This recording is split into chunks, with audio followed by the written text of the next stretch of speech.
ഹരേ കൃഷ്ണ. ശ്രീമദ്ഭാഗവതം ചതുർത്ഥസ്കന്ധം ചതുർവിംശോധ്യായം 24-ാമത്തെ അധ്യായം. ഇതിൽ പൃഥു വംശവും പ്രചേതസ്സുകൾക്ക് ആ രുദ്രഗീതം ഉപദേശിക്കുന്നതുമായിട്ടുള്ള ഭാഗങ്ങളാണ്. ആദ്യത്തെ ശ്ലോകം മൈത്രേയ ഉവാച വിജിതാശ്വോധിരാജാസീൻ പൃഥുപുത്ര പൃഥുശ്രവാ യവീയോഭ്യോ ദദാൽ കാഷ്ഠ ഭ്രാതൃഭ്യോ ഭ്രാതൃവത്സലഃ. വിജിതാശ്വോധിരാജാസീത് പൃഥുപുത്ര പൃഥുശ്രവാ യവീയോഭ്യോ ദദാൽ കാഷ്ഠ ഭ്രാതൃഭ്യോ ഭ്രാതൃവത്സലഃ. പൃഥുപുത്രനും അതുപോലെ മഹായശസ്വിയും ആയിരിക്കുന്ന ആ വിജിതാശ്വൻ എന്ന ആ പൃഥുവിൻ്റെ പുത്രൻ തൻ്റെ കനിഷ്ഠ സഹോദരന്മാരോടുള്ള സ്നേഹം കൊണ്ട് സ്നേഹാധിക്യത്താൽ ആ രാജ്യത്തെ ഓരോ ദിക്കുകളെയും ഭാഗിച്ച് അവർക്ക് ഭരിക്കാനായിട്ട് കൊടുത്തു എന്നുള്ളതാണ് പറയുന്നത്. സഹോദരന്മാർക്ക് പൃഥുപുത്രനും പൃഥുശ്രവാഹ മഹായശസ്വിയുമായിരിക്കുന്ന വിജിതാശ്വ. ആ വിജിതാശ്വൻ, അദ്ദേഹത്തിന് വിജിതാശ്വൻ എന്ന് പേര് കിട്ടാനുള്ള കാരണം പണ്ട് ആ പൃഥുവിൻ്റെ ആ യാഗത്തിൽ ആ അശ്വങ്ങളെ ഇന്ദ്രനിൽ നിന്നും യുദ്ധം ചെയ്തിട്ട് തിരിച്ചു കൊണ്ടുവന്നിട്ടുള്ള ആളെ, ഇന്ദ്രനെ ജയിച്ച ആളാവുകൊണ്ട് ആ വിജിതാശ്വൻ, അശ്വത്തെ ജയിച്ചു കൊണ്ടുവന്ന ആളാവുകൊണ്ട് വിജിതാശ്വൻ എന്ന് പേര് കിട്ടിയിട്ടുണ്ട്. അങ്ങനെയുള്ള ആ വിജിതാശ്വൻ അധിരാജ ആസീൽ, ചക്രവർത്തിയായിട്ട് തീർന്നു. അങ്ങനെ ഭ്രാതൃവത്സലഃ, ഭ്രാതാക്കളിൽ വാത്സല്യവാനായിരിക്കുന്ന അദ്ദേഹം, ഭ്രാതാക്കളിൽ സഹോദരന്മാരിൽ വാത്സല്യം ഉള്ള അദ്ദേഹം യവീയോഭ്യ ഭ്രാതൃഭ്യ, തൻ്റെ അനുജന്മാർക്ക് ആ കാഷ്ഠാഹ ഓരോ ദിക്കുകളെയും ദദാൽ ഭാഗിച്ചു കൊടുത്തു. അപ്പോൾ ഒന്നുകൂടി പറയാം. പൃഥുപുത്രനും പൃഥുശ്രവാഹ മഹായശസ്വിയുമായിരിക്കുന്ന വിജിതാശ്വൻ അധിരാജ ആസീൽ, ചക്രവർത്തിയായിട്ട് ഭ്രാതൃവത്സലഃ, ഭ്രാതാക്കളിൽ വാത്സല്യവാനായിരിക്കുന്ന അദ്ദേഹം യവീയോഭ്യ ഭ്രാതൃഭ്യ, തൻ്റെ അനുജന്മാർക്ക് കാഷ്ഠാഹ ഓരോ ദിക്കുകളെയും ദദാൽ ഭാഗിച്ചു കൊടുത്തു. അപ്പോൾ അതിൽ തന്വയം വന്നിട്ട് പൃഥുശ്രവാഹ വിജിതാശ്വ അധിരാജ ആസീൽ ഭ്രാതൃവത്സലഃ യവീയോഭ്യ ഭ്രാതൃഭ്യ കാഷ്ഠാഹ ദദാൽ. എന്നുകൂടി പറയാം. പൃഥുശ്രവാഹ വിജിതാശ്വ അധിരാജ ആസീൽ ഭ്രാതൃവത്സലഃ യവീയോഭ്യോ ഭ്രാതൃഭ്യ കാഷ്ഠാഹ ദദാൽ. പൃഥുപുത്രനും മഹായശസ്വിയുമായിരിക്കുന്ന വിജിതാശ്വൻ ചക്രവർത്തിയായിട്ട് ഭ്രാതാക്കളിൽ വാത്സല്യവാനായിരിക്കുന്ന അദ്ദേഹം തൻ്റെ അനുജന്മാർക്ക് ഓരോ ദിക്കുകളെയും ഭാഗിച്ചു കൊടുത്തു. പൃഥു ചക്രവർത്തി വനവാസത്തിന് പോയ ശേഷം അദ്ദേഹത്തിൻ്റെ ജ്യേഷ്ഠപുത്രനും മഹാകീർത്തിമാനുമായിരിക്കുന്ന വിജിതാശ്വൻ ചക്രവർത്തിയായി. അങ്ങനെ ഭ്രാതൃവത്സലനായിരിക്കുന്ന അദ്ദേഹം തൻ്റെ കനിഷ്ഠ സഹോദരന്മാർക്ക് രാജ്യം വീതിച്ചു കൊടുത്തു. കാഷ്ഠ എന്നാൽ ദിക്ക് എന്നർത്ഥം. അതിർത്തി നിർണയം ചെയ്തിട്ടുള്ള സ്ഥലത്തെ കാഷ്ഠ എന്ന് പറയും. ധ്രുവൻ്റെ മാഹാത്മ്യം. ശ്രീനാരദ മഹർഷി ആ പ്രചേതസ്സുകളുടെ സത്രത്തിൽ ഗാനം ചെയ്തു എന്ന ആ മൈത്രേയൻ്റെ വാക്യം 4-ാം സ്കന്ധത്തിൽ 12-ാമത്തെ അധ്യായത്തിൽ 40-ാമത്തെ ശ്ലോകത്തിൽ കേട്ടപ്പോൾ ആ പ്രചേതസ്സുകൾ ആരെന്നും മറ്റും ആ വിതുരർ ചോദിച്ചു എന്ന് പറഞ്ഞു. 4-ാം സ്കന്ധത്തിൽ 13-ാമത്തെ അധ്യായത്തിൽ 2-ാമത്തെ ശ്ലോകത്തിൽ അങ്ങനെ ആ ധ്രുവനിൽ നിന്നും ആ കഥ ആരംഭിക്കുകയാണ്. എന്നിട്ട് പൃഥു വരെ എത്തി. ഈ അധ്യായം മുതൽ പൃഥുവിൻ്റെ പുത്രപൗത്ര പരമ്പരയെ വർണ്ണിച്ചിട്ട് ആ പ്രചേതസ്സുകളുടെ ചരിത്രത്തിലേക്ക് നമ്മൾ നീങ്ങാണ് ചെയ്യണത്. മൈത്രേയൻ പറഞ്ഞു, പൃഥുവിൻ്റെ പുത്രനും വലിയ കീർത്തിമാനുമായിരിക്കുന്ന വിജിതാശ്വൻ പൃഥുവിന് ശേഷം രാജാവായിത്തീർന്നു. സഹോദരന്മാരിൽ സ്നേഹാധിക്യമുള്ള അദ്ദേഹം അനുജന്മാർക്ക് ഭരണത്തിന് ദിക്കുകൾ കൊടുത്തു. മൈത്രേയർ പറയുകയാണ്, ആ കാമപുരുഷാർത്ഥം ആണ്, ആ കാമം എന്നുള്ള ആ പുരുഷാർത്ഥത്തെ ആ ധ്രുവനും പൃഥുവിനും സാധിച്ചതിനെ വർണ്ണിച്ചു. അവരുടെ കഥകളിൽ വർണ്ണിച്ചു. എന്നിട്ട് ഇത് മുതൽ 8 അധ്യായങ്ങളിൽ ആ ഹരിഭക്തരായിരിക്കുന്ന ആ പ്രചേതസ്സുകളെ ഭഗവത് പ്രസാദത്താൽ മോക്ഷം പ്രാപിച്ചു എന്ന് കാണിക്കുന്നു. അതിൽ ആ പ്രചേതസ്സുകൾ ആരാണെന്നും മുമ്പേ ചെയ്തിരിക്കുന്ന ചോദ്യത്തിന് ഉത്തരം പറവാൻ ഭാവിക്കുന്ന മൈത്രേയൻ, പ്രചേതസ്സുകൾ ആരാണെന്ന് മുമ്പേ ചോദിച്ചിരിക്കുന്നു ആ ചോദ്യത്തിന് ഉത്തരം പറയാൻ ഭാവിക്കുന്ന മൈത്രേയൻ ആ പൂർവ്വകഥയെ തുടർന്ന് ആ വിതുരരോട് പറയുകയാണ്. പൃഥുവിന് ശേഷം പൃഥുപുത്രനും മഹാകീർത്തിശാലിയുമായിരിക്കുന്ന വിജിതാശ്വൻ രാജാവായി ഭവിച്ചു. കനിഷ്ഠ സഹോദരന്മാരിൽ സ്നേഹയുക്തനായിരിക്കുന്ന ആ രാജാവ് അവർക്ക് ഓരോ ഭാഗങ്ങളെ പരിപാലിപ്പാൻ ഏൽപ്പിച്ചു കൊടുത്തു. അപ്പോൾ ഇവിടെ ഈ ചതുർവിംശം 24ാമത്തെ അധ്യായത്തിൽ പ്രപൗത്രാസ്തു പൃഥോ, പൃഥുവിൻ്റെ പ്രപൗത്രന്മാരുടെ ആയിരിക്കുന്ന പ്രാചീനബർഹിഷോ പ്രചേതസാം ജനിതസ്തേഭ്യോ, പ്രാചീനബർഹസിന് പ്രചേതസ്സുകൾ ഉണ്ടാവുന്നതും രുദ്രഗീതം ച വർണ്ണ്യതേ, രുദ്രഗീതത്തെയും വർണ്ണിക്കണു. മൈത്രേയ ഉവാച, മൈത്രേയൻ പറയുന്നു, ഹേ വിദുര, അല്ലയോ വിദുര, പൃഥുപുത്രോ വിജിതാശ്വോ, പൃഥുപുത്രനായിരിക്കുന്ന വിജിതാശ്വൻ രാജ്യേ സ്ഥിത്വ, രാജാവായിട്ട് ഇരുന്ന് കനിഷ്ഠഭ്രാതൃഭ്യോ, തൻ്റെ സഹോദരന്മാർക്ക് ദിശാം ദദൗ, അതിനെ രാജ്യത്തെ ഭാഗിച്ചിട്ട് കൊടുത്തു എന്നർത്ഥം. ഹേ വിദുര പൃഥുപുത്രോ വിജിതാശ്വോ, അല്ലയോ വിദുര, പൃഥുപുത്രനായിരിക്കുന്ന വിജിതാശ്വൻ രാജ്യേ സ്ഥിത്വ, രാജാവായിട്ടിരുന്നിട്ട് കനിഷ്ഠഭ്രാതൃഭ്യോ, തൻ്റെ അനുജന്മാർക്ക് ദിശോ, ആ ദേശത്തെ ദിക്കുകളെ ദദൗ കൊടുത്തു, ഭരിക്കാനായിട്ട് കൊടുത്തു എന്നർത്ഥം. അപ്പോൾ അടുത്ത ശ്ലോകം നമുക്ക് നോക്കാം. അടുത്ത ശ്ലോകത്തിൽ ഹര്യക്ഷായ ആദിശത്പ്രാചീം ധൂമ്രകേശായ ദക്ഷിണാം പ്രതീജിം മൃഗസപ്ജ്ഞായ തുര്യാം ദ്രവിണസേ വിഭു. ഹര്യക്ഷായ ആദിശത്പ്രാചീം ധൂമ്രകേശായ ദക്ഷിണാം പ്രതീജിം മൃഗസപ്ജ്ഞായ തുര്യാം ദ്രവിണസേ വിഭു. അപ്പോൾ സർവാധിപതിയാണ് അദ്ദേഹം. തൻ്റെ ദിക്കുകളെ നാലാക്കിയിട്ട് തൻ്റെ കനിഷ്ഠ സഹോദരന്മാർക്ക് വിഭജിച്ച് ഭരിക്കാൻ വേണ്ടിയിട്ടുള്ള സൗകര്യത്തിന് വേണ്ടിയിട്ട് ഭാഗിച്ചു കൊടുക്കുകയാണെന്നർത്ഥം. അപ്പോൾ വിഭു, അതാണ് വിഭുഹു എന്ന് പറഞ്ഞാൽ സർവാധിപതി. അതിൻ്റെ എല്ലാറ്റിൻ്റെയും സർവാധിപതി ഇദ്ദേഹം തന്നെയാണ്, വിജിതാശ്വനാണ്. അദ്ദേഹം പ്രാചീം, കിഴക്ക് ഭാഗത്തെ ഹര്യക്ഷായ, ഹര്യക്ഷനും, ദക്ഷിണാം, തെക്ക് ഭാഗത്തെ ധൂമ്രകേശായ, ധൂമ്രകേശനും, പ്രതീജിം, പടിഞ്ഞാറ് ഭാഗത്തെ വൃഗസപ്ജ്ഞായ, വൃഗൻ എന്ന അനുജനും, തുര്യ, നാലാമത്തേതായിരിക്കുന്ന വടക്ക് ദിക്കിനെ ദ്രവിണസേ, ദ്രവിണസിനും അതിശൽ കൊടുത്തു. എന്നും കൂടി പറയാം. വിഭുഹു, സർവാധിപതിയായിരിക്കുന്ന അദ്ദേഹം, പ്രാചീം, കിഴക്ക് ഭാഗം ഹര്യക്ഷായ, ഹര്യക്ഷനും, ദക്ഷിണാം, തെക്കുഭാഗം ധൂമ്രകേശായ, ധൂമ്രകേശനും, പ്രതീജിം, പടിഞ്ഞാറ് ഭാഗം വൃഗസപ്ജ്ഞായ, വൃഗൻ എന്ന തൻ്റെ അനുജനും, തുര്യ, നാലാമത്തേതായിരിക്കുന്ന വടക്ക് ദിക്ക് ദ്രവിണസേ, ദ്രവിണസിനും അതിശൽ കൊടുത്തു. ഇതിൽ തന്നെ വന്നിട്ട് വിഭുഹു പ്രാചീം ഹര്യക്ഷായ ദക്ഷിണാം ധൂമ്രകേശായ പ്രതീചീം മൃഗസംജ്ഞായ തുര്യാം ദ്രവിണസേ അതിശത്. എന്നും കൂടി പറയാം. വിഭുഹു പ്രാചീം ഹര്യക്ഷായ ദക്ഷിണാം ധൂമ്രകേശായ പ്രതീചീം മൃഗസംജ്ഞായ തുര്യാം ദ്രവിണസേ അതിശത്. ആ സർവാധിപതിയായിരിക്കുന്ന അദ്ദേഹം കിഴക്ക് ഭാഗത്തെ ഹര്യക്ഷനും, തെക്ക് ഭാഗത്തെ ധൂമ്രകേശനും, പടിഞ്ഞാറ് ഭാഗത്തെ വൃഗൻ എന്നവനും, വടക്ക് ഭാഗത്തെ ദ്രവിണസിനും കൊടുത്തു എന്നുള്ളതാണ് ഇതിൽ പറയണത്. അപ്പോൾ ആ മഹാപ്രതാപവാനായിരിക്കുന്ന വിജിതാശ്വൻ ആ ഹര്യക്ഷന് കിഴക്കും ധൂമ്രകേശന് തെക്കും വൃഗന് പടിഞ്ഞാറും ദ്രവിണസിന് വടക്കും ദിക്കുകളെ കൊടുത്തു. ഇവിടെ ദ്രവിണസിന് മുമ്പേ ആ ദ്രവിണൻ എന്ന 4ാമത്തെ സ്കന്ധത്തിൽ 22ാമത്തെ അധ്യായത്തിൽ 54ാമത്തെ ശ്ലോകത്തിൽ ദ്രവിണൻ എന്ന് പറയുന്നുണ്ട്. ഇത് രണ്ടും ഒന്ന് തന്നെയാണ്, ഒരേ ആളെ പറ്റിയിട്ടാണ് പറയുന്നത്. അപ്പോൾ 4 ദിക്കുകളും ഓരോ അനുജന്മാർക്കായിട്ട് ദാനം ചെയ്ത് ആ രാജ്യഭാരം ഉപേക്ഷിച്ചിട്ട് സ്വസ്ഥനായി എന്നല്ല അർത്ഥം. അദ്ദേഹം സർവാധിപത്യം തന്നെ നിലനിർത്തിക്കൊണ്ട് അവർക്ക് അനുഭവിപ്പാൻ ഓരോ ദിക്കുകളെ നൽകിയെന്നർത്ഥം. അല്ലാത്ത പക്ഷം ഇനി പറയാൻ പോകുന്ന ആ വിജിതാശ്വൻ്റെ വംശവർണ്ണന നിരർത്ഥകം ആകും. അപ്പോൾ ചില യജ്ഞങ്ങളിൽ ഋത്തിക്കുകൾക്ക് ദിക്കുകൾ ദാനം ചെയ്തതായിട്ട് കാണാം. അവിടെ ആ ഭരണാധികാരമല്ല അവർ ദാനം ചെയ്യണ, ആ ഭോഗാധികാരം, അതിനെ അനുഭവിക്കാനുള്ള അധികാരം ആണ് ദാനം ചെയ്യുന്നതിന് നിദാനമായിട്ട് എന്നാണ് അപ്പോൾ അദ്ദേഹം ആ ഹര്യക്ഷന് കിഴക്ക് ദിക്കും കൊടുത്തു, ധൂമ്രകേശന് തെക്ക് ദിക്കും, വൃഗൻ എന്ന സഹോദരൻ്റെ പടിഞ്ഞാറ് ദിക്കും, ദ്രവിണസിന് 4ാമത്തേതായിരിക്കുന്ന വടക്കേ ദിക്കും കൊടുത്തു. അപ്പോൾ കനിഷ്ഠ സഹോദരന്മാരുടെ യോഗ്യതയെ നന്നായിട്ട് അറിഞ്ഞിരിക്കുന്ന ആ വിജിതാശ്വ ചക്രവർത്തി ആ ഹര്യക്ഷന് കിഴക്ക് ഭാഗം ദിക്കും, ധൂമ്രകേശന് തെക്ക് ദിക്കും, വൃഗന് പടിഞ്ഞാറ് ദിക്കും, ദ്രവിണസിന് വടക്ക് ദിക്കും പാലിപ്പാനായിട്ട് കൊടുത്തു. അപ്പോൾ ഇതിലത്തെ വ്യാഖ്യാനം വന്നിട്ട് ഹര്യക്ഷായ പ്രാചീം ധൂമ്രകേശായ ദക്ഷിണാം വൃകായ പശ്ചിമാം ദ്രവിണായ ഉത്തരാം ദിശം ദദൗ.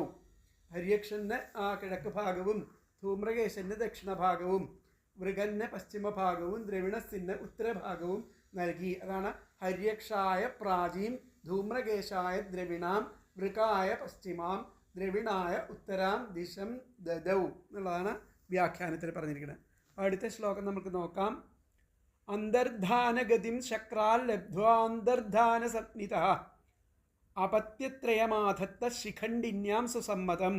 അന്തർധാനഗതിം ശക്രാൽ ലബ്ധ്വാന്തർധാന സപ്നിത അപത്യത്രയമാധത്ത ശിഖണ്ഡിന്യാം സുസമ്മതം. അപ്പോൾ ശക്രാത് ആ ഇന്ദ്രനിൽ നിന്നും ലഭിച്ചിരിക്കുന്ന അന്തർധാന ഗതിം കാണാതാവാനുള്ള അന്തർധാനം ചെയ്യാനുള്ള ആ വിദ്യ, കാണാതാവുക എന്നുള്ള ആ ഒരു വിദ്യ, പെട്ടെന്ന് അന്തർധാനം ചെയ്യുക, പെട്ടെന്ന് കാണാതാവുക എന്നുള്ള അതൊരു സിദ്ധിയാണ്. അങ്ങനെയുള്ള ആ ഒരു വിദ്യയെ അതിന് തിരസ്കരണി എന്നൊക്കെ പറയും. അങ്ങനെയുള്ള അദൃശ്യഗതി, അദൃശ്യനാകാവുന്ന ആ വിദ്യയെ ലഭിച്ചിട്ട് അന്തർധാന സപ്നിത, അന്തർധാനൻ എന്നുള്ള പേരോട് കൂടിയവനായിട്ട് തീർന്നു ആ വിജിതാശ്. എന്ന് വെച്ച് കഴിഞ്ഞാൽ പെട്ടെന്ന് കാണാതാവാൻ കഴിയുന്നവൻ, മറഞ്ഞിരിക്കാൻ കഴിയുന്നവൻ ഈ വിദ്യ കൊണ്ട് തന്നെ കാണാതെ ആവാൻ സാധിക്കുന്ന സിദ്ധിയുള്ള ആൾ. അപത്യത്രയമാധത്ത, അദ്ദേഹത്തിന് 3 കുട്ടികൾ, ശിഖണ്ഡിന്യാം, ശിഖണ്ഡിനി എന്നുള്ള തൻ്റെ ഭാര്യയിൽ സുസമ്പന്നന്മാരായിട്ടുള്ള ഏറ്റവും യോഗ്യന്മാരായിരിക്കുന്ന 3 പുത്രന്മാർ അദ്ദേഹത്തിന് ഉണ്ടായി എന്നാണ് പറയുന്നത്. അന്തർധാനഗതിം ശക്രാൽ ലബ്ധ്വാ അന്തർധാന സപ്നിത അപത്യത്രയമാധത്ത ശിഖണ്ഡിന്യാം സുസമ്മതം.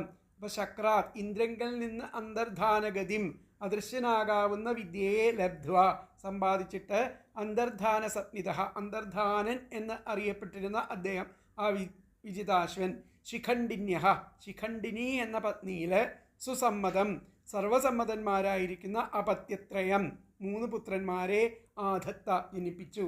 ഒന്നും കൂടി പറയാം. ശക്രാത് ഇന്ദ്രനിൽ നിന്ന് അന്തർധാനഗതിം അദൃശ്യനാവുന്ന വിദ്യയെ ലബ്ധ്വ സമ്പാദിച്ചിട്ട് അന്തർധാന സപ്നിത അന്തർധാനൻ എന്നറിയപ്പെടുന്ന അദ്ദേഹം ശിഖണ്ഡിന്യാം ശിഖണ്ഡിനി എന്ന പത്നിയിൽ സുസമ്മതം സർവസമ്മതന്മാരായിരിക്കുന്ന അപത്യത്രയം 3 പുത്രന്മാരെ ആധത്ത ജനിപ്പിച്ചു.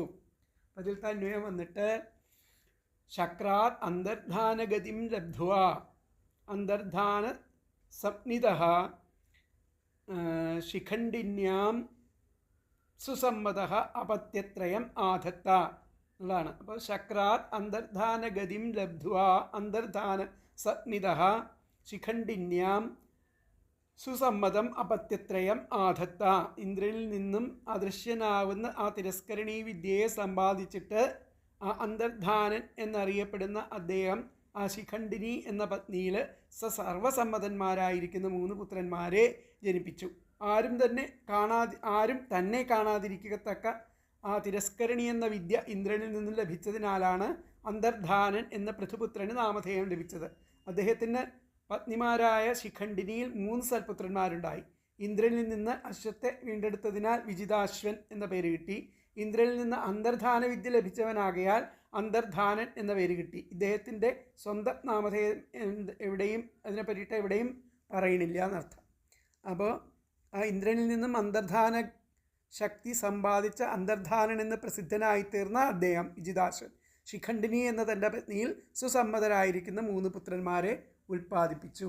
അപ്പോൾ അശ്വമേധീയ അശ്വത്തെ ആ ഇന്ദ്രനിൽ നിന്നും വീണ്ടെടുത്ത ആ സമയത്തെ പരാക്രമം കണ്ട് സന്തോഷിച്ച ഇന്ദ്രൻ തിരോധാന വിദ്യയെ, ആർക്കും കാണാൻ സാധിക്കാത്ത വിധം ഉള്ള ആ വിദ്യയെ, തിരസ്കരണി വിദ്യ, മറഞ്ഞിരിക്കുന്നതായിരിക്കുന്ന വിദ്യയെ ഉപദേശിച്ചിരുന്നതിനാൽ വിജിതാശ്വന് അന്തർധാനൻ എന്നുകൂടെ പേരുണ്ടായിരുന്നു. ആ രാജാവിന് ശിഖണ്ഡിനി എന്ന ഭാര്യയിലെ പരാക്രമി സദ്ഗുണങ്ങൾ കൊണ്ട് ആ തന്നോട് തുല്യന്മാരാണെന്ന് ആ പ്രജകൾ പുകഴ്ത്തുന്നവരായിരിക്കുന്ന 3 പുത്രന്മാർ ഉണ്ടായി എന്നുള്ളതാണ് അതിൽ പറയുന്നത്. അപ്പോൾ ഇതിൽ വ്യാഖ്യാനത്തിൽ പറഞ്ഞിരിക്കുന്നത് ഇന്ദ്രാത് അന്തർധാന വിദ്യാം ലബ്ധ്വ, ഇന്ദ്രനിൽ നിന്നും ആ അന്തർധാന വിദ്യയെ ലഭിച്ചിട്ട് അന്തർധാന നാമാ ബഭൂവ, അന്തർധാനൻ എന്നുള്ള പേര് ഉണ്ടായി. തതഹ അതിൽ പിന്നെ സഹ അദ്ദേഹം ശിഖണ്ഡിന്യാം ശിഖണ്ഡിനി എന്നുള്ള പത്നിയിൽ 3 പുത്രന്മാരെ ഉൽപ്പാദിപ്പിച്ചു. പുത്രത്രയം ജനയാമാസ എന്നാണ് പറഞ്ഞിട്ടുള്ളത്. അപ്പോൾ ഇന്ദ്രാത് അന്തർധാന വിദ്യാം ലബ്ധ്വ, ഇന്ദ്രനിൽ നിന്നും ആ തിരസ്കരണീ വിദ്യയെ ലഭിച്ചിട്ട് അന്തർധാന നാമാ ബഭുവ, അന്തർധാനത്തിൻ്റെ പേരോടുകൂടി ആയിത്തീർന്നു. തഥ അതിൽ പിന്നെ സഹ അദ്ദേഹം ശിഖണ്ഡിന്യാം ശിഖണ്ഡിനി എന്നുള്ള ഭാര്യയിൽ പുത്രത്രയം ജനയാമാസ 3 പുത്രന്മാരെ ജനിപ്പിച്ചു എന്നാണ് പറയുന്നത്. അപ്പോൾ അടുത്ത ശ്ലോകം നമുക്ക് നോക്കാം. പാവക പവമാനശ്ച ശുചി ഇത്യഗ്നയ പുരാ വസിഷ്ഠശാപാദുൽപ്പന്നാ പുനര്യോഗഗതിം ഗതാഃ. പാവക. അപ്പോൾ 3 പുത്രന്മാരുടെ പേരുകളാണ് പാവകൻ, പവമാനൻ, ശുചി. ഇതൊക്കെ 3 അഗ്നികളുടെ പേരാണ്. അവരാണ് പുത്രന്മാരായിട്ട് ആ വിജിതാശ്വന് ശിഖണ്ഡിനിയിൽ ജനിച്ചത്. പാവക പവമാനശ്ച ശുചി ഇത്യഗ്നയ പുരാ. ഈ 3 അഗ്നികളും പണ്ട് വസിഷ്ഠശാപാദുത്പന്ന വസിഷ്ഠശാപം കൊണ്ട് ആണ് പുത്രന്മാരായിട്ട് ഈ വിജിതാശ്വനിൽ ഈ ശിഖണ്ഡിനിയിൽ ജനിക്കുന്നത്. പുനര്യോഗഗതിം ഗതാഹ. അവർക്ക് വീണ്ടും ആ യോഗസിദ്ധിയെ പ്രാപിച്ചവരായിട്ട് തീർന്നു. അങ്ങനെ ഇവർ 3 പേരും യോഗസിദ്ധി സാധിച്ച പുത്രന്മാരായിട്ട് തീർന്നു എന്നർത്ഥം. അപ്പം പാവക പവമാനശ്ച ശുചിരിത്യഗ്നയ പുരാ വസിഷ്ഠശാപാദുത്പന്നാ പുനര്യോഗഗതിം ഗതാഹ. പാവക പാവകൻ, പവമാനഃ പവമാനൻ, ശുചി ച ഇതി ശുചി എന്നീ അഗ്നയ അഗ്നികൾ, പുരാ പണ്ടുണ്ടായ വസിഷ്ഠശാപത്താൽ ഉൽപ്പന്നാഹ മനുഷ്യരായി ജനിച്ച് പുനഃ വീണ്ടും ആ യോഗഗതിം യോഗസിദ്ധിയെ ഗതാഹ പ്രാപിച്ചവരായി എന്നാണ് ശ്ലോകത്തിൽ പറയുന്നത്. പാവക പവമാനശ്ച ശുചിരിത്യഗ്നയ പുരാ വസിഷ്ഠശാപാദുത്പന്നാഹ പുനര്യോഗഗതിം ഗതാഹ. ഒന്നുകൂടി പറയാം. പാവക പാവകൻ, പവമാനഃ പവമാനൻ, ശുചി ച ഇതി ശുചി എന്നീ അഗ്നയ അഗ്നികൾ, പുരാ പണ്ടുണ്ടായ വസിഷ്ഠശാപത്താൽ ഉൽപ്പന്നാഹ മനുഷ്യരായി ജനിച്ച് പുനഃ വീണ്ടും യോഗഗതിം യോഗസിദ്ധിയെ ഗതാഹ പ്രാപിച്ചവരായി. അതിൽ അന്വയം വന്നിട്ട് പാവക പവമാനഃ ശുചി ച ഇതി അഗ്നയ പുരാ വസിഷ്ഠശാപാത് ഉത്പന്നാഹ പുനഃ യോഗഗതിം ഗതാഹ. എന്നുകൂടി പറയാം. പാവക പവമാനഃ ശുചി ച ഇതി അഗ്നയ പുരാ വസിഷ്ഠശാപാത് ഉത്പന്നാഹ പുനഃ യോഗഗതിം ഗതാഹ. പാവകൻ, പവമാനൻ, ശുചി എന്നീ അഗ്നികൾ പണ്ടുണ്ടായ വസിഷ്ഠശാപത്താൽ മനുഷ്യരായിട്ട് ജനിച്ച് വീണ്ടും ആ യോഗസിദ്ധിയെ പ്രാപിച്ചവരായി. അഗ്നിക്ക് സ്വാഹാദേവിയിൽ ഉണ്ടായിരിക്കുന്ന പുത്രന്മാരാണ് ഇവർ. ആ പുത്രന്മാരായിരിക്കുന്ന പാവകൻ, പവമാനൻ, ശുചി എന്നിവർ വസിഷ്ഠ മഹർഷിയുടെ ശാപത്താൽ വിജിതാശ്വൻ്റെ പുത്രന്മാരായിട്ട് ശിഖണ്ഡിനിയിൽ ജനിച്ചു. അവർ യോഗശക്തി കൊണ്ട് ആ അഗ്നിരൂപത്തെ തന്നെ പ്രാപിക്കുകയും ചെയ്തു. ഈ ശ്ലോകത്തിൽ അടങ്ങിയ കഥാഭാഗം വേറെ ഒരിടത്തും കാണുകയാൽ ആ വസിഷ്ഠൻ ശപിക്കാൻ കാരണമെന്തെന്ന് വ്യക്തമല്ല. സ്വാഹയിൽ ഇവർ അഗ്നിപുത്രന്മാരായിട്ട് ജനിച്ചത് മാത്രം ആ 4-ാം സ്കന്ധത്തിലെ 1-ാമത്തെ അധ്യായത്തിലെ 60-ാമത്തെ ശ്ലോകത്തിൽ പറയുന്നുണ്ട്. അപ്പോൾ ആ പാവകൻ, പവമാനൻ, ശുചി എന്ന 3 അഗ്നിദേവതകൾ പണ്ട് വസിഷ്ഠ മഹർഷിയുടെ ശാപത്താൽ ഇങ്ങനെ മനുഷ്യരിൽ വന്ന് ജനിക്കുകയും തങ്ങളുടെ യോഗമായാൽ പിന്നെയും അഗ്നികളായിട്ട് തീരുകയും ചെയ്തു. അപ്പോൾ ഈ 3 പുത്രന്മാരെ പാവകൻ, പവമാനൻ, ശുചി എന്നു പേരുള്ള 3 അഗ്നികളുടെ അഭിമാനികളായിരിക്കുന്ന ദേവന്മാരാകുന്നു. പണ്ട് വസിഷ്ഠമുനി അവരെ ശപിച്ചതുകൊണ്ട് മനുഷ്യലോകത്തിൽ അവർ ജനിച്ചിരിക്കുന്നു. ഈ ജഗത്തിൽ പൂർവ്വവാസനയെ അനുസരിച്ച് ആ യോഗതത്വത്തെ ധരിച്ചതിനാൽ അവർ മുക്തന്മാരായിട്ട് ഭവിച്ചു എന്നുള്ളതാണ് ഇവിടെ പറയുന്നത്. അപ്പം പാവക പവമാനഃ ശുചിരീതി പുത്രത്രയം ജനയാമാസ എന്നുള്ളതാണ് വ്യാഖ്യാനത്തിൽ പറയുന്നത്. പാവകൻ, പവമാനൻ, ശുചി എന്നുള്ള 3 പുത്രന്മാരെ ജനയാമാസ. പാവക പവമാനഃ ശുചിരീതി പുത്രത്രയം ജനയാമാസ. തേ അഗ്നേഹ ആ അഗ്നിപുത്രന്മാർ അഗ്നിയുടെ ആ ഭാവങ്ങൾ ഏവ വസിഷ്ഠശാപം കൊണ്ട് ഉത്പന്നാഹ ആണ് മനുഷ്യപുത്രന്മാരായിട്ട് ജനിച്ചത്. പുനസ്തേ അഗ്നിത്വം പ്രാപ്ത പിന്നെ വീണ്ടും അവർ അഗ്നിയായിട്ട് ആ യോഗസിദ്ധിയെ പ്രാപിച്ചു എന്നർത്ഥം. അപ്പോൾ പാവക പവമാനഃ ശുചിരീതി പുത്രത്രയം ജനയാമാസ. പാവകൻ, പവമാനൻ, ശുചി എന്നുള്ള 3 പുത്രന്മാരെ ഉൽപ്പന്നമാക്കിയിട്ട് തേ അഗ്നേഹ അവരെ അഗ്നിയുടെ 3 ഭാവങ്ങളായിട്ടുള്ള പുത്രന്മാരാണ്. സ്വാഹയിലുള്ള പുത്രന്മാരാണ് അവർ. അഗ്നിയുടെ പുത്രന്മാരാണ്. സ്വാഹ എന്നുള്ള അഗ്നിയുടെ ഭാര്യയിലുണ്ടായിരിക്കുന്ന 3 പുത്രന്മാർ. അവർ വസിഷ്ഠശാപം കൊണ്ട് ഉൽപ്പന്നഹ ഈ വിജിതാശ്വനിൽ ആ ശിഖണ്ഡിനിയെ 3 പുത്രന്മാരായിട്ട് ഉൽപ്പന്നരായിട്ട് പുനസ്തേഗ്നിത്വം വീണ്ടും ആ അഗ്നിഗതിയെ തന്നെ ആ അഗ്നിയായിട്ട് തന്നെ അവർ തീർന്നു. പ്രാപ്ത യോഗസിദ്ധിയെ പ്രാപിച്ചു. അപ്പോഴത്തെ വ്യാഖ്യാനം പാവക പവമാനഹ ശുചിരിതി പുത്രത്രയം ജനയാമാസ തേ അഗ്നയ ഏവ വസിഷ്ഠശാപാദുത്പന്ന പുനസ്തേഗ്നിത്വം പ്രാപ്താഹ എന്നുള്ളതാണ് ആ ശ്ലോകത്തിൻ്റെ അർത്ഥം. ഇനി 5-ാമത്തെ ശ്ലോകം. അന്തർധാനോ നഭസ്വത്യാം ഹവിർധാനമവിന്ദത യ ഇന്ദ്രമശ്വഹർത്താരം വിദ്വാനപി ന ജഘ്നിവാൻ. അന്തർധാനോ നഭസ്വത്യാം ഹവിർധാനമവിന്ദത യ ഇന്ദ്രമശ്വഹർത്താരം വിദ്വാനപി ച ജഘ്നിവാൻ. അപ്പോൾ ആ അന്തർധാനൻ ആ ഇന്ദ്രനെ ആ ഇന്ദ്രൻ്റെ ആകാശത്തിൻ്റെ മോഷ്ടാവായിട്ട് മനസ്സിലാക്കിയിട്ടും ഇന്ദ്രനെ ആ ആകാശത്തിൻ്റെ മോഷ്ടാവായിട്ട് മനസ്സിലാക്കിയിട്ടും ആ അന്തർധാനൻ എന്തു ചെയ്തു? വിദ്വാനപി അത് മനസ്സിലാക്കിയിട്ടും അദ്ദേഹത്തെ വധിച്ചില്ല. എന്ന ജഘ്നിവാൻ അദ്ദേഹത്തെ വധിച്ചില്ല. അങ്ങനെ നഭസ്വതി എന്നൊരു മറ്റൊരു പത്നിയിൽ ഹവിർധാനൻ എന്ന പുത്രൻ അദ്ദേഹത്തിന് ഉണ്ടായി എന്നർത്ഥം. യഹ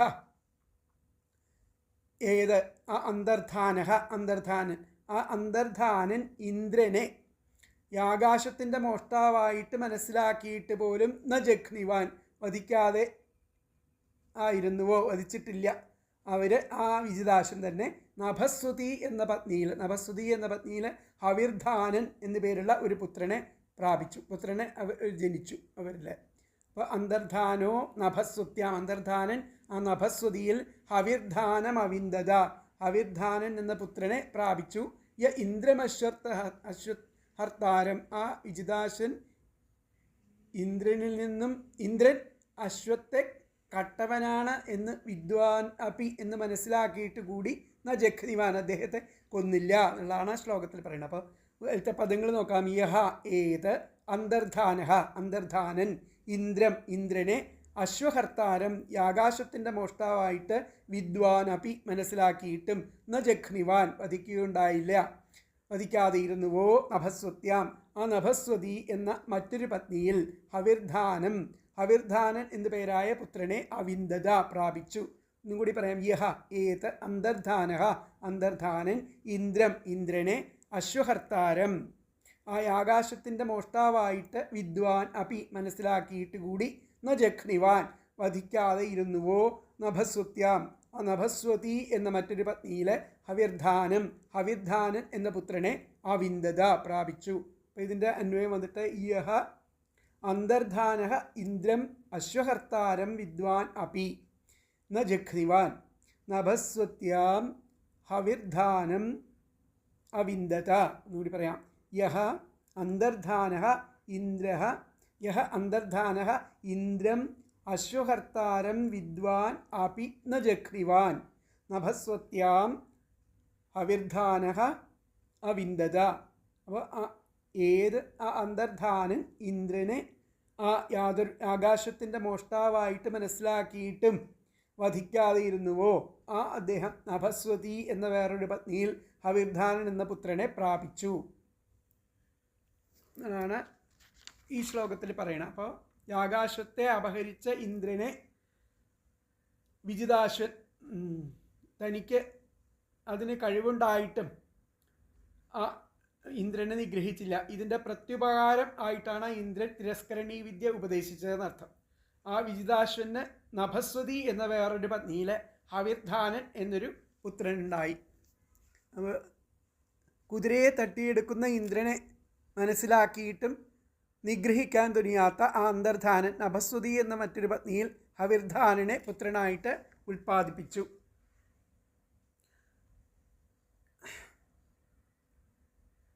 അപ്പോൾ ഈ 3 പുത്രന്മാർ പാവകൻ, പവമാനൻ, ശുചി എന്നിവരുടെ 3 അഗ്നികളുടെ അഭിമാനികളായിട്ടുള്ള ദേവന്മാരാണ് എന്നൊക്കെ പറഞ്ഞു. അപ്പോൾ ആ യജ്ഞീയാശ്വത്തെ ആകാശത്തെ എന്നർത്ഥം അപഹരിച്ച ഇന്ദ്രനെ വധിപ്പാൻ സമർത്ഥനായിരുന്നിട്ടും അദ്ദേഹം സമർത്ഥനായിരുന്നു എന്നിട്ടും വധിക്കാതെ ഇരുന്നതിനാൽ ഇന്ദ്രനിൽ നിന്നും വരമായിട്ടാണ് അന്തർധാന വിദ്യ ലഭിച്ചത്. അങ്ങനെ ആ അന്തർധാനന് നഭസ്വതി എന്നു പേരായിട്ടുള്ള രണ്ടാമത്തെ ഭാര്യയിൽ ഒരു സന്താനമുണ്ടായി എന്നാണ് ഇവിടെ ഈ ശ്ലോകത്തിൽ പറയണത്. അവൻ്റെ പേരാണ് ഹവിർധാനൻ. അപ്പോൾ പുനസ്തേ അഗ്നിത്വം പ്രാപ്ത സ ഏവ ആ വിജിതാശ്വൻ സ ഏവ വിജിതാശ്വോ ആ വിജിതാശ്വൻ നഭസ്വത്യാം അന്യസ്യാം നഭസ്വതി എന്ന് പറയുന്ന അന്യഭാര്യയിലെ നഭസ്വത്യാം അന്യസ്യാം ഭാര്യായാം മറ്റൊരു ഭാര്യയിലെ ഹവിർധാനം ജനയാമാസ ഹവിർധാനനെ ജനിപ്പിച്ചു എന്നർത്ഥം. അപ്പോൾ സ ഏവ വിജിതാശ്വോ ആ വിജിതാശ്വൻ ഇപ്രകാരമുള്ള വിജിതാശ്വൻ നഭസ്വത്യാം അന്യസ്യാം നഭസ്വതി എന്നുള്ള ഭാര്യയാം അന്യസ്യാം ഭാര്യായാം അന്യ ഭാര്യയിലെ ഹവിർധാനം ജനയാമാസ ഹവിർധാനനെ ജനിപ്പിച്ചു. അപ്പോൾ സ ഏവ വിജിതാശ്വോ നഭസ്വത്യാം അന്യസ്യാം ഭാര്യായാം ഹവിർധാനം ജനയാമാസ എന്നുള്ളതാണ് അതിൻ്റെ വ്യാഖ്യാനം വരുന്നത്. അപ്പോൾ അടുത്ത ശ്ലോകം നമുക്ക് നോക്കാം. ആറാമത്തെ ശ്ലോകം രാജ്ഞാം വൃത്തിം കരാദാനദണ്ഡശുഷ്കാദി ദാരുണാം മന്യമാനോ ദീർഘസത്രവ്യാജേന വിസസർജഃ. രാജ്ഞാം വൃത്തിം കരാദാനദണ്ഡശുൽക്കാദി ദാരുണാം മന്യമാനോ ദീർഘസത്രവ്യാജേന വിസസർജഃ. കരദാനദണ്ഡശുൽക്കാദി ദാരുണാം എന്ന് പറഞ്ഞാൽ കപ്പവും നികുതിയും ഒക്കെ പിരിക്കുക, ചുങ്കം ചുമത്തുക മുതലായിട്ടുള്ള പ്രവൃത്തികൾ, ഇങ്ങനെയുള്ള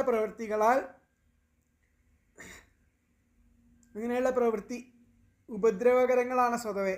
അങ്ങനെയുള്ള പ്രവൃത്തികളാൽ രാജാക്കന്മാരുടെ അത് പിരിക്കുക എന്നുള്ളതാണ് രാജാക്കന്മാരുടെ ധർമ്മം എന്ന് കരുതിയിരുന്ന അദ്ദേഹം ഒരു ദീർഘസത്രം നടത്തുകയാണെന്ന പേരിൽ ആ രാജ്യത്തെ ഉപേക്ഷിച്ചു.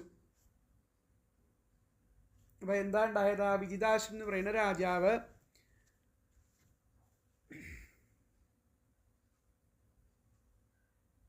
ഒരു ദീർഘസത്രം, ഒരു വലിയ ഒരു യാഗം ചെയ്യാൻ വേണ്ടിയിട്ട് എന്ത് ചെയ്തു? അത് അങ്ങനെയുള്ള വ്യാജേന രാജ്യത്തെ അങ്ങോട്ട് ഉപേക്ഷിച്ചു. എന്നിട്ടൊരു ദീർഘസത്രം ചെയ്യാനായിട്ട് പോയി എന്നർത്ഥം. അപ്പോൾ ഇവിടെ പറഞ്ഞിരിക്കുന്നത് കരദാനദണ്ഡ ശുൽക്കാദി ദാരുണാം കപ്പവും നികുതിയും പിരിക്കുക, ചുങ്കം ചുമത്തുക. കരദാനം എന്ന് പറഞ്ഞു കഴിഞ്ഞാൽ കപ്പം, ദണ്ഡശുൽക്കം നികുതി, ശുൽക്കാദി ചുങ്കം ചുമത്തുക, ദാരുണ ഈ പ്രവൃത്തികളൊക്കെ ദാരുണ പ്രവൃത്തിയാണ്, ഉപദ്രവകരങ്ങളാണ്. ദാരുണാം മന്യമാനോ രാജാക്കന്മാരുടെ വൃത്തി ധർമ്മമെന്ന് മന്യമാനഹ അത് രാജാക്കന്മാരുടെ വൃത്തിയാണെന്ന് കരുതിയിരിക്കുന്ന അദ്ദേഹം, ഇതൊക്കെ പിരിക്കുക എന്നുള്ളത് രാജാക്കന്മാരുടെ വൃത്തിയാണെന്ന് കരുതിയിരുന്ന അദ്ദേഹം ദീർഘസത്ര വ്യാജേന ഒരു ദീർഘസത്രം നടക്കുകയാണെന്ന പേരിൽ വിസസർജഹ രാജ്യത്തെ ഉപേക്ഷിച്ചു എന്നാണ് പറയുന്നത്. ഒന്നുകൂടി പറയാം. കരദാന ദണ്ഡശുൽക്കാദി ദാരുണാം എന്ന് പറഞ്ഞു കഴിഞ്ഞാൽ കപ്പവും നികുതിയും പിരിക്കുക, ചുങ്കം ചുമത്തുക മുതലായ പ്രവൃത്തികളാൽ ഉപദ്രവകരങ്ങളാണ് രാജാവിൻ്റെ പ്രവൃത്തി. അപ്പോൾ ഇത്തരത്തിലുള്ള രാജ്ഞാം രാജാക്കന്മാരുടെ ധർമ്മം, രാജാക്കന്മാരുടെ വൃത്തി ഇതാണെന്ന്, ഇതൊക്കെ ചെയ്യുന്നത് രാജാക്കന്മാരുടെ ധർമ്മമാണെന്ന് മന്യമാനഹ കരുതിയിരിക്കുന്ന ആ വിജിതാശ്വൻ ദീർഘസത്ര വ്യാജേന ഒരു ദീർഘസത്രം നടത്തുകയാണെന്ന പേരിൽ വിസസർജ രാജ്യത്തെ ഉപേക്ഷിച്ചു. അത്രയൊന്നും കൂടി പറയാം അതിൻ്റെ വാക്കുകൾ. കരദാന ദണ്ഡശുൽക്കാദി ദാരുണാം കപ്പവും നികുതിയും പിരിക്കുക, ചുങ്കം ചുമത്തുക മുതലായ പ്രവൃത്തികളാൽ ഉപദ്രവകരങ്ങളാണ് രാജാവിൻ്റെ ധർമ്മം.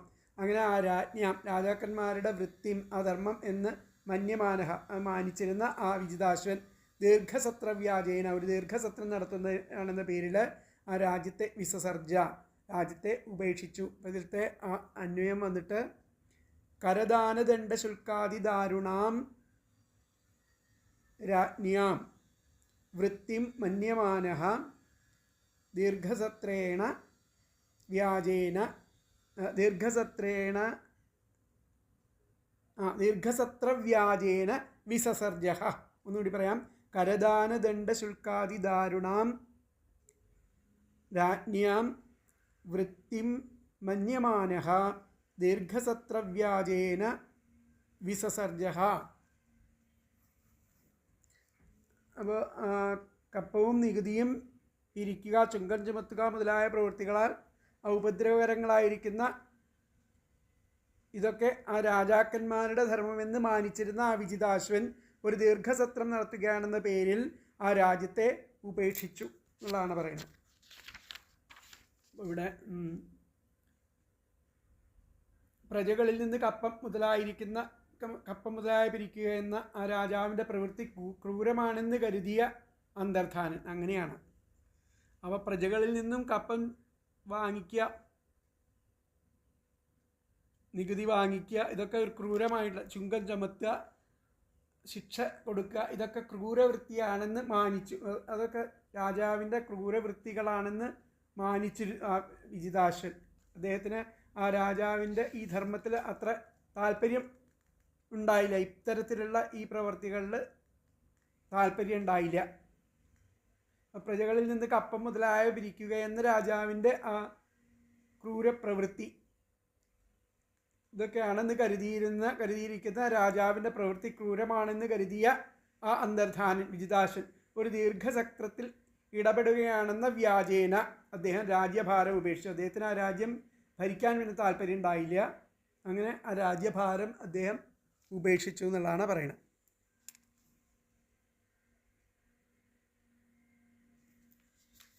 രാജ്യഭാരത്തെ അവിടെ ഉപേക്ഷിക്കുകയാണ്. അപ്പോൾ രാജാക്കന്മാരുടെ തൊഴിൽ നികുതി പിരിക്കൽ, ശിക്ഷ കൊടുക്കൽ, പിഴ സ്വീകരിക്കൽ മുതലായവയാൽ ക്രൂരമാണെന്ന് കരുതി അദ്ദേഹം, ഇതൊക്കെ വളരെ ക്രൂരമാണെന്ന് കരുതിയിട്ട് അദ്ദേഹം വളരെ കാലം നീണ്ടു നിൽക്കുന്ന ഒരു സത്രം എന്ന വ്യാജേന, സത്രത്തിൽ ഞാൻ പങ്കെടുക്കാൻ പോവുകയാണെന്നുള്ള വ്യാജേന അദ്ദേഹം രാജ്യത്തിൻ്റെ ഭരണം കൈവിട്ടു. ഈ പുത്രന്മാർക്ക് സഹോദരന്മാർക്ക് മുഴുവനായിട്ട് അതിൻ്റെ ആ രാജ്യപാലനം അവർക്കായിട്ട് കൊടുത്തു എന്നർത്ഥം. അപ്പോൾ പ്രജകളിൽ നിന്ന് കരം പിരിക്കുക, കുറേ കുറ്റക്കാരെ ശിക്ഷിക്കുക, പിഴ ചുമത്തുക എന്നീ 3 വിധത്തിലുള്ള ഉപജീവനം കഴിക്കുന്ന രാജാക്കന്മാരുടെ വൃത്തി പ്രാണികൾക്ക് പീഡയെ ജനിപ്പിക്കുന്നതാണെന്ന് ഉള്ള ആ വിചാരത്താൽ ആ ഹവിർധാനൻ ആ വൃത്തിയിൽ പ്രവേശിച്ചില്ല.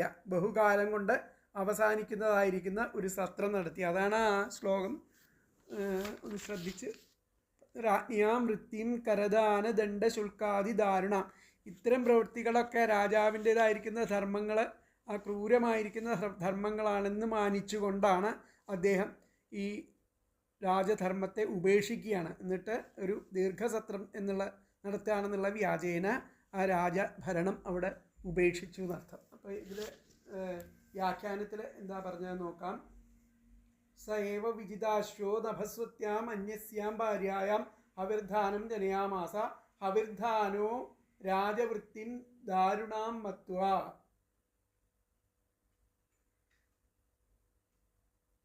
അപ്പോൾ ഹവിർധാനൻ ആ രാജവൃത്തിയെ ദാരുണമായ വൃത്തിയാണ്. ഹവിർധാനനാണ് ദാരുണമായ വൃത്തിയാണ്, ക്രൂരവൃത്തിയാണെന്ന് മാനിച്ചിട്ട് മത്വാ ദീർഘയജ്ഞമിഷേണ ദീർഘസത്രം ചെയ്യാനെന്ന ഭാവത്തിൽ രാജവൃത്തിയും തെക്വ രാജവൃത്തിയെ ത്യജിച്ചിട്ട്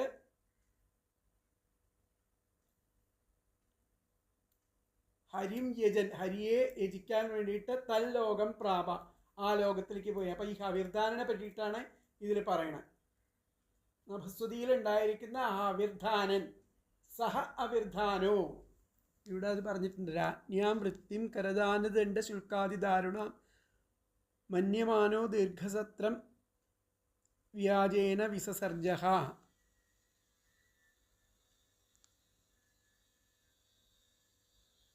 അപ്പോൾ ഈ ഹവിർധാനനാണ് രാജ്ഞാം വൃത്തിയും കരദാനദണ്ഡ ശുൽക്ക ഇതുപോലെയുള്ള രാജവൃത്തി ക്രൂരമായ പ്രവൃത്തിയാണെന്ന് മാനിച്ചുകൊണ്ട് തൻ്റെ രാജ്യത്തെ ഉപേക്ഷിച്ച് ദീർഘസത്രത്തിനായിട്ട് പോയിട്ടുള്ളത്. അതാണ് ഇവിടെ പറഞ്ഞിരിക്കുന്നത്.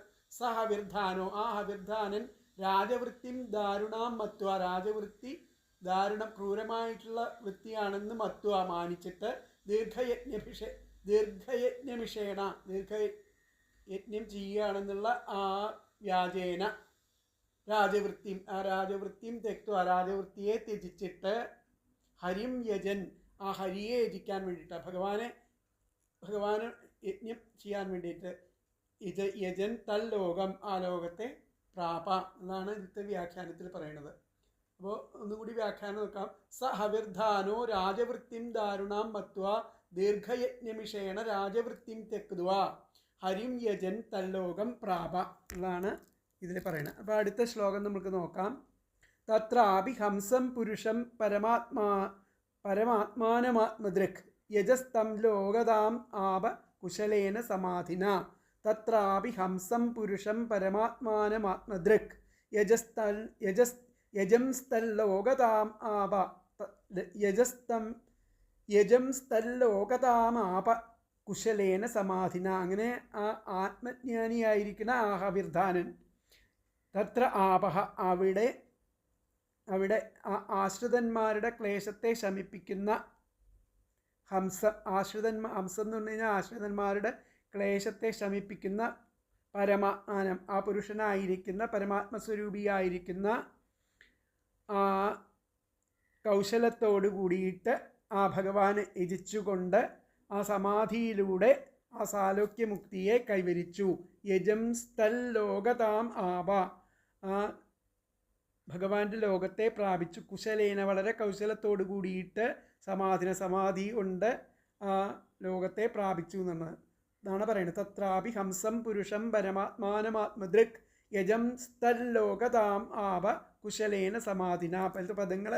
ആത്മദൃക്, ആത്മജ്ഞാനിയായിരിക്കുന്ന അദ്ദേഹം. തത്ര അപി, അവിടെയും. ഹംസം, ആശ്രിതരുടെ ക്ലേശത്തെ ശമിപ്പിക്കുന്ന പരമാത്മാനം, പുരുഷൻ, പരമാത്മസ്വരൂപിയായിരിക്കുന്ന പുരുഷനെ കുശലേന, കൗശലത്തോടെ യജിച്ചുകൊണ്ട് സമാധിയിലൂടെ തല്ലോകതാം, ആ സാലോക്യഗതിയെ മുക്തിയെ ആപ കൈവരിച്ചു എന്നുകൂടി പറയാം. ആത്മദൃക്, ആത്മജ്ഞാനിയായിരിക്കുന്ന അദ്ദേഹം. തത്ര അപി, അവിടെയും. ഹംസം, ആശ്രിതന്മാരുടെ ക്ലേശത്തെ ശമിപ്പിക്കുന്ന പരമാത്മാനം പുരുഷം, പരമാത്മസ്വരൂപിയായിരിക്കുന്ന പുരുഷനെ കുശലേന, കൗശലത്തോടെ യജിച്ചുകൊണ്ട് സമാധിയിലൂടെ തല്ലോകതാം, ആ സാലോക്യമുക്തിയെ ആപ കൈവരിച്ചു. അപ്പോൾ ഇതിലത്തെ അന്വയം വന്നിട്ട് ആത്മദൃക് തത്ര അപി ഹംസം പരമാത്മാനം പുരുഷം കുശലേന യജൻ സമാധിന തല്ലോകതാം ആപ. എന്നുകൂടി പറയാം. ആത്മദൃക് തത്ര അപി ഹംസം പരമാത്മാനം പുരുഷം കുശലേന യജൻ സമാധിന തല്ലോകതാം ആപഹ. ആത്മജ്ഞാനിയായിരിക്കുന്ന അദ്ദേഹം അവിടെ ആശ്രിതരുടെ ക്ലേശത്തെ ശമിപ്പിക്കുന്ന ആ പരമാത്മസ്വരൂപിയായിരിക്കുന്ന ആ പുരുഷനെ കൗശലത്തോടെ യജിച്ചുകൊണ്ട് ആ സമാധിയിലൂടെ ആ സാലോക്യമുക്തിയെ പ്രാപിച്ചു. അപ്പോൾ ആ ഹവിർധാനനാണ്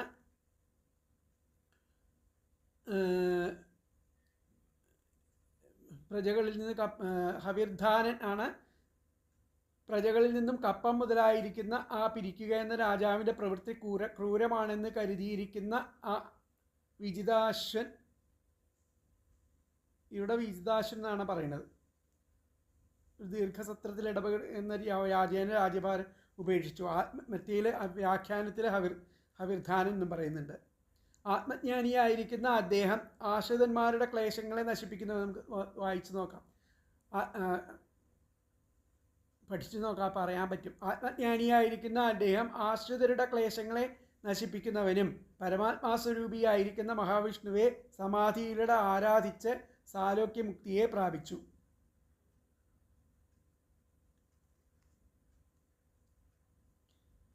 അപ്പോൾ വിജിതാശ്വനായിരിക്കാനാണ് സാധ്യത ഇവിടെ. ഇതിൽ പറഞ്ഞ പ്രകാരം വിജിതാശ്വനാണ് ഈ ദീർഘസത്രത്തിലേക്ക് വേണ്ടിയിട്ട് ആ രാജ്യത്തെ ഉപേക്ഷിച്ച് പോയത്. അപ്പോൾ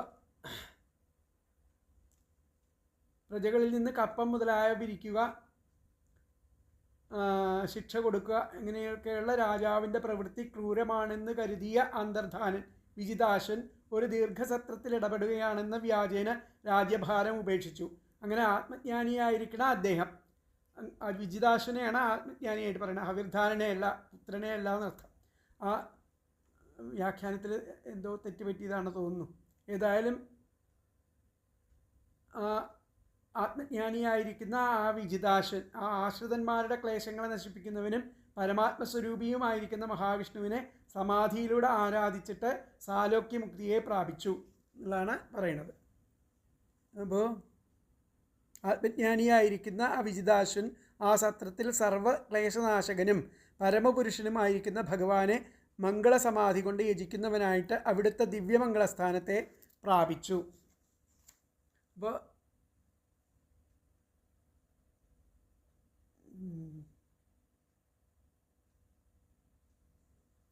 പ്രജകളിൽ നിന്ന് കരം പിരിക്കുക, ഇവിടെ വ്യാഖ്യാനത്തിൽ ഇങ്ങനെ പ്രജകളിൽ നിന്ന് കരം പിരിക്കുക, കുറ്റക്കാരെ ശിക്ഷിക്കുക, പിഴ കൽപ്പിക്കുക എന്നീ 3 വിധത്തിൽ ഉപജീവനം കഴിക്കുന്ന രാജാക്കന്മാരുടെ വൃത്തി പ്രാണികൾക്ക് പീഡയെ ജനിപ്പിക്കുന്നതാണെന്നുള്ള വിചാരത്താൽ ഹവിർധാനൻ എന്നാണ് ഇവിടെ പറയുന്നത്. ആ വൃത്തിയിൽ പ്രവേശിച്ചില്ല. ബഹുകാലം കൊണ്ട് അവസാനിക്കുന്നതായിരിക്കുന്ന സത്രം നടത്തി. ആ സത്രത്തിൽ ഉപയോഗപ്പെടുത്തുന്ന സർവ്വപദാർത്ഥങ്ങളും ഭഗവാന്റെ സ്വരൂപം തന്നെയാണെന്നുള്ള ബോധത്തോടുകൂടെ ആ ഭക്തന്മാരുടെ സമസ്ത സന്താപങ്ങളെയും സംഹരിക്കുന്ന പരിപൂർണ സ്വരൂപനായിരിക്കുന്ന ഭഗവാനെ നിർമ്മലമായ മനോഭാവത്തോടുകൂടെ പൂജിച്ചതിനാൽ ഭഗവാന്റെ ലോകമായിരിക്കുന്ന ആ വൈകുണ്ഠത്തെ പ്രാപിച്ചു എന്നുള്ളതാണ് പറയുന്നത് ആ ശ്ലോകത്തിൽ. അപ്പോൾ നമുക്ക് ഇതിൻ്റെ വ്യാഖ്യാനത്തിൽ എന്താ പറഞ്ഞത് നോക്കാം. സഹ ഹവിർധാനോ രാജവൃത്തിം ദാരുണം മത്വ ദീർഘനിമിഷേണ രാജവൃത്തിം ത്യക്ത്വാ ഹരിം യജൻ തല്ലോകം പ്രാപ. അങ്ങനെ ഹവിർധാനാത് കഴിഞ്ഞ ശ്ലോകത്തിൽ പറഞ്ഞത് തന്നെയാണ് വ്യാഖ്യാനത്തിൽ. ശ്ലോകത്തിലത്തെ വ്യാഖ്യാനം മുഴുവനായിട്ടുള്ള വ്യാഖ്യാനം തന്നെയാണ് അത്. രാജ്യഭാരം ത്യക്ത്വാ ഹരിം യജൻ, ഹരിയെ യജിച്ചിട്ട് തല്ലോകം പ്രാപ്ത്വ എന്ന് പറഞ്ഞു. അപ്പോൾ അടുത്ത ശ്ലോകം നമുക്ക് നോക്കാം. തത്രാപി ഹംസം പുരുഷം പരമാത്മാനമാത്മദൃക് യജം ലോകതാമാപകുശലേന സമാധിന. സമാധി കൊണ്ട് ആ ലോകത്തെ പ്രാപിച്ചു. ഇനി അടുത്ത 8ാമത്തെ ശ്ലോകം. ഹവിർധാനാത് ഹവിർധാനി വിദുരാസൂത ഷഡ്സുതാൻ ബർഹിഷദം ഗയം ശുക്ലം കൃഷ്ണം സത്യം ജിതവ്രതം. ഹവിർധാനാത് ഹവിർധാനി വിദുരാസൂത ഷഡ്സുതാൻ ബർഹിഷദ ഗയം ശുക്ലം കൃഷ്ണം സത്യം ജിതവ്രതം. അപ്പോൾ ഹവിർധാനി എന്നുള്ള ഭാര്യയിൽ, ഹവിർധാനി എന്ന പത്നിയിൽ ബർഹിഷം എന്ന് പറഞ്ഞ സ്ഥലത്ത്, ബർഹിഷം എന്ന് പറഞ്ഞ രാജ്യത്തിൽ ഗയൻ, ശുക്ലൻ, കൃഷ്ണൻ, സത്യൻ, ജിതവ്രതൻ എന്നിങ്ങനെ 6 പുത്രന്മാർ ഉണ്ടായി എന്നർത്ഥം. അപ്പം ഹവിർധാനിയിൽ ഗയൻ, ശുക്ലൻ, കൃഷ്ണൻ, സത്യൻ, ജിതവ്രതൻ. അപ്പോൾ ബർഹിഷദം എന്നുള്ള സ്ഥലത്തല്ല, ബർഹിഷത്ത് 6 പുത്രന്മാരാണ്. ഹവിർധാനി എന്ന പുത്രിയിൽ ബർഹിഷദം, ബർഹിഷത്ത്, ഗയൻ, ശുക്ലൻ, കൃഷ്ണൻ, സത്യൻ, ജിതവ്രതൻ എന്നിങ്ങനെ 6 പുത്രന്മാർ അസൂത അവർ പ്രസവിച്ചു എന്നർത്ഥം. അപ്പോൾ ഹേ വിദുര, അല്ലയോ വിദുര, ഹവിർധാനാത് ഹവിർധാനി, ഹവിർധാനിയിൽ വിദുരാസൂത ഷഡ്സുതാൻ, വിദുര ഉണ്ടായി. ഇങ്ങനെ 6 പുത്രന്മാരുണ്ടായി. അതൊക്കെ ആരൊക്കെയാണ്? ബർഹിഷദം, ബർഹിഷത്ത്, ഗയൻ, ശുക്ലൻ, കൃഷ്ണൻ, സത്യൻ, ജിതവ്രതൻ ഉള്ള 6 പുത്രന്മാരുണ്ടായിരുന്നത്. ഹേ വിദുര, അല്ലയോ വിദുര, ഹവിർധാനിൽ നിന്ന് ഹവിർധാനി എന്ന പത്നി ബർഹിഷത്ത്, ഗയൻ, ശുക്ലൻ, കൃഷ്ണൻ, സത്യൻ, ജിതവ്രതൻ എന്നിങ്ങനെ ഷഡ്സുതാൻ 6 പുത്രന്മാരെ അസൂത പ്രസവിച്ചു. ഹേ വിദുര, അല്ലയോ വിദുര, ഹവിർധാനിൽ നിന്ന് ഹവിർധാനി എന്ന പത്നി ബർഹിഷത്ത്, ഗയൻ, ശുക്ലൻ, കൃഷ്ണം കൃഷ്ണൻ, സത്യം സത്യൻ, ജിതവ്രതം ജിതവ്രതൻ എന്നിങ്ങനെ ഷഡ്സുതാൻ 6 പുത്രന്മാരെ അസൂത പ്രസവിച്ചു. അപ്പോൾ ഹവിർധാനാത് ഹവിർധാനി വിദുരാസൂത ഷഡ്സുതാൻ.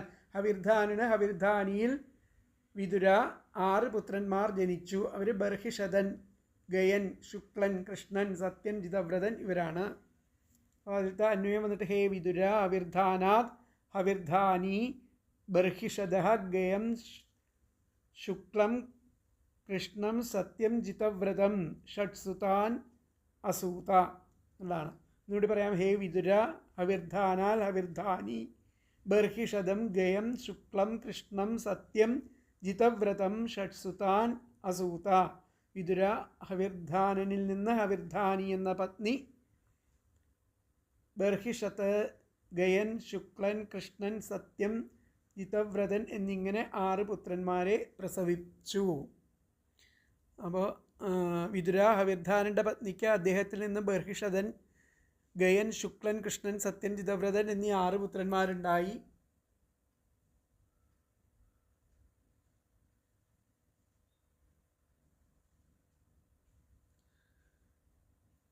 ഗുരുകുലശ്രേഷ്ഠ ഹവിർധാനൻ്റെ പുത്രനായിരിക്കുന്ന ബർഹിഷത്ത് മഹാഭക്തൻ. അത് അവരുടെ യോഗ്യതയെ പറ്റിയിട്ട് അടുത്ത ഇതിൽ പറയുന്നുണ്ട്. അപ്പോൾ ഇതിലത്തെ വ്യാഖ്യാനം നമുക്ക് നോക്കാം. വ്യാഖ്യാനത്തിൽ ഹവിർധാനാൽ ഹവിർധാന്യാം, ഹവിർധാനന് ഹവിർധാനിയിൽ ഷഡ്പുത്ര 6 പുത്രന്മാർ ജനിച്ചു. ബർഹിഷദ, ഗയ, ശുക്ല, കൃഷ്ണ, സത്യ, ജിതവ്രത ഈ 6 പുത്രന്മാർ. ബർഹിഷത്ത്, ഗയൻ, ശുക്ലൻ, കൃഷ്ണൻ, സത്യൻ, ജിതവ്രതൻ എന്നീ 6 പുത്രന്മാരുണ്ടായി. ഇത്രയും ഭാഗങ്ങൾ നമ്മൾ മനസ്സിലാക്കുക. ബാക്കി ഭാഗങ്ങൾ നമുക്ക് അടുത്ത ക്ലാസ്സിൽ. ഹരേ കൃഷ്ണ.